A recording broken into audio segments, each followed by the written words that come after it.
Moving on to the Breeders' Cup Turf. We are going 1.5 miles on the turf, as you could imagine. A $5 million purse. And we always normally have to remind ourselves, hey, make sure, you're keeping an eye out for the international flavor. Well, in this race, you don't need to remind yourself that, because we have only 2 North American bred horses running here. And with all due respect to both of them, they are not going to be factors here. So, none. Yeah. So both are 30-1. Everything else is a European flavor.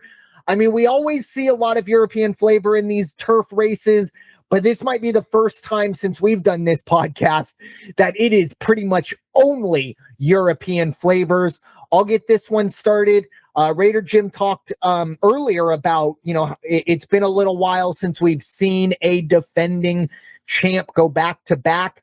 Well, I think we see that end right here. I really like the one horse Rebels Romance. Of course, won this race last time out. Excuse me. And was able to come and race at Aqueduct. Is that Belmont? It was in the Turf Classic in a grade 1. So normally sometimes we see these European horses and they come for the Breeders' Cup and then they go back to Europe. And we kind of forget about them until the Breeders' Cup. Well, in the Turf Classic, Rebels Romance going off less than even money, got the job done. I really think Rebels Romance is very good. Even 5-2, I think there's a lot of value because of how good Rebels Romance truly is. Now, I only have 3 horses that I kind of looked at. If there is one horse that is going to take down Rebels Romance, it's got to be, I believe, the favorite. It is the 8-horse Minnie Hauk. Now, we haven't seen this horse in North America yet, but this is a horse that has taken Great Britain and France and Ireland by storm. Only 3 years old. And Aidan O'Brien, I think, loves this one. 7 for 7, either win or place tickets. 5 of them finished in the winner's circle. I really like Minnie Hauk. The only reason I gave Rebels Romance a little bit of the edge is because there's more value there. We'll see how those numbers fluctuate. I'd love to see Minnie Hauk maybe get closer to 5-2. That would definitely catch my attention, but I think this is a 2-horse race. Therefore, I'm looking underneath for some more value, and right outside of Minnie Hauk is where I find my value. That is the 9-horse Gold Phoenix. Again, another Irish horse, but we got some North American flavor. A lot of North American races, pretty much only runs in North America, which is a reason why I'm giving it a little bit of love here. And you also have Philip D'Amato as the trainer and Umberto Rispoli. I really like Gold Phoenix. This will be its 10th race on the Del Mar turf. 5 have already finished in the winner's circle. I don't think this horse is good enough to make it 6, but at 20-1, I think this horse is worth a place show ticket. Raider Jim, your thoughts on a very tough, unless you're watching Chantilly and Ascot every weekend, this is a tough race to break down. Your thoughts on the Breeders' Cup turf? Well, I couldn't have said it better myself. I've got down the number 1 horse, Rebels Romance, winning this race. It's going to be all Ireland all the time in this one. There's the only way to say it. Now, Minnie Hauk, the 8-horse, is 8-5 right now, or this morning was 8-5. I'm sure it's changed a little bit. My concern, and I listened to some guys that are, familiar with the Great Britain stuff. I found them online, and they say their concern with Minnie Hauk in this race and being at 8-5 is they traveled her at the end of a very strenuous season, which she might be tired by the time she gets here and gets settled for the race. Which is why these guys, the insiders from Ireland, were giving it the nod to Rebels Romance. So we're going to have 1 and 8 Rebels Romance. Oddly enough, the other thing I picked up while listening to these guys, the 10-horse at 15-1. They said Charlie Appleby just kind of snickered and gave a nod to El Cordobes. And El Cordobes, it was funny to listen to the guy from Ireland or Great Britain, wherever he was from, and he kept calling him El Cordobes. And I said, no, it's El Cordobes. El Cordobes is one of the most renowned bullfighters ever. Anyway, who cares, right? But I have to throw in my trivia. So the 10 horse El Cordobes, who else could you put underneath? You said it, the 9 horse Gold Phoenix. And at 20 to 1 and 15 to 1, hey, make those 2 tickets out, put them on both. And what do you got to lose? Gold Phoenix, though, as you said, this is a West Coast horse. This is home field advantage for Humberto. And I think we're going to see good things out of that run.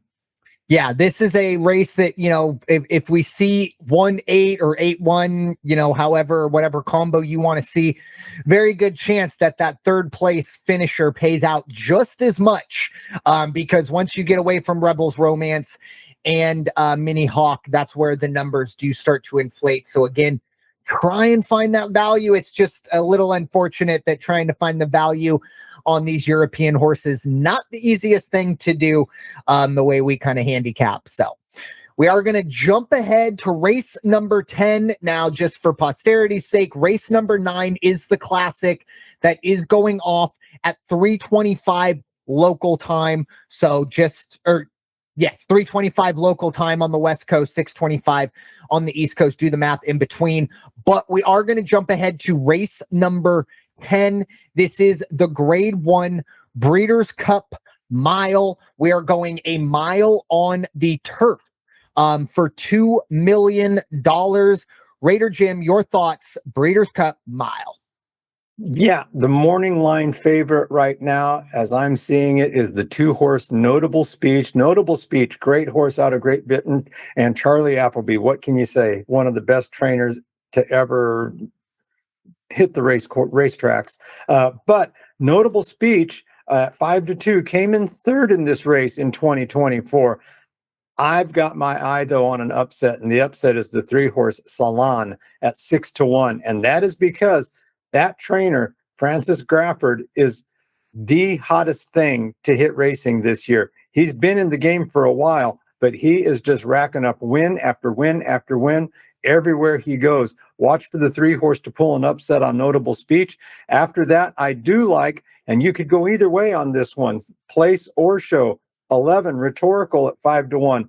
5 out of the last 6 races in the winner's circle. Also won the Grade 1 Coolmore the last time out.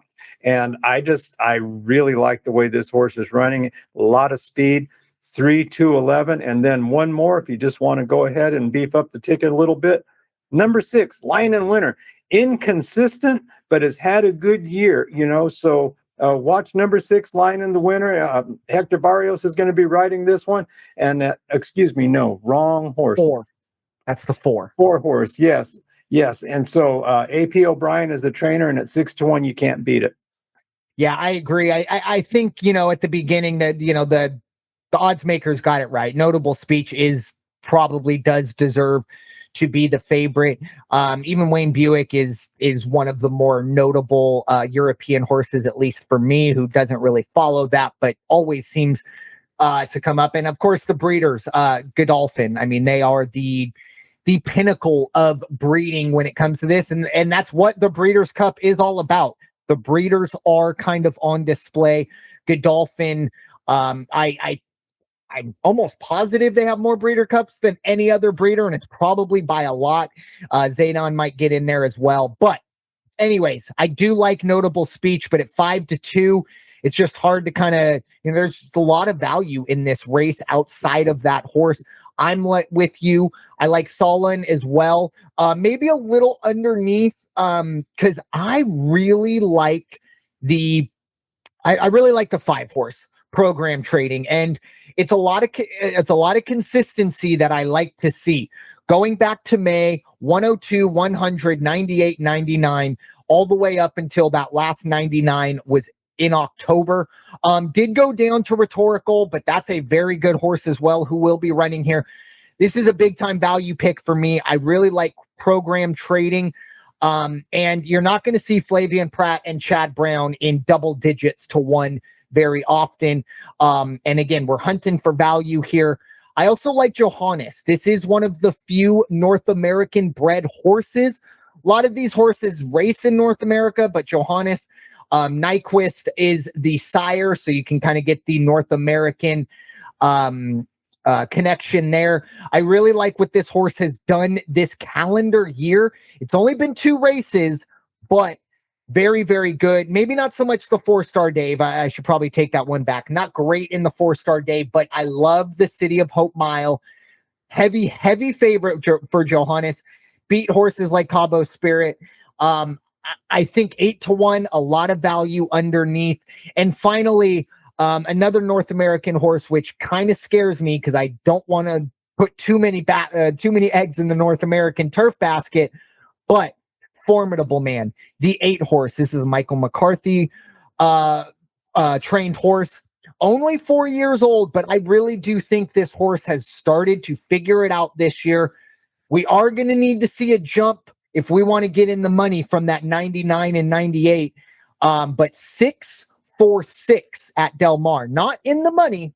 6-4-6 on the turf in the winner's circle at Del Mar. And this horse is 10-1. I think that's something you have to keep an eye on. Familiarity is definitely something for these horses I believe in. And obviously this horse is very, very comfortable here. I will say, I do want to shout out One Stripe, not for any particular reason other than the fact this is the first time I believe I've seen a South African horse in the Breeders' Cup. So just kind of wanted to shout that out. I don't know if it's the first. It's just the first one I've seen. So that was kind of something. Hey, that's nice. Start to open things up, even some Chilean horses as well. But I have seen some South American horses in the past. But first South African horse. I don't know if I said South American, but South Africa.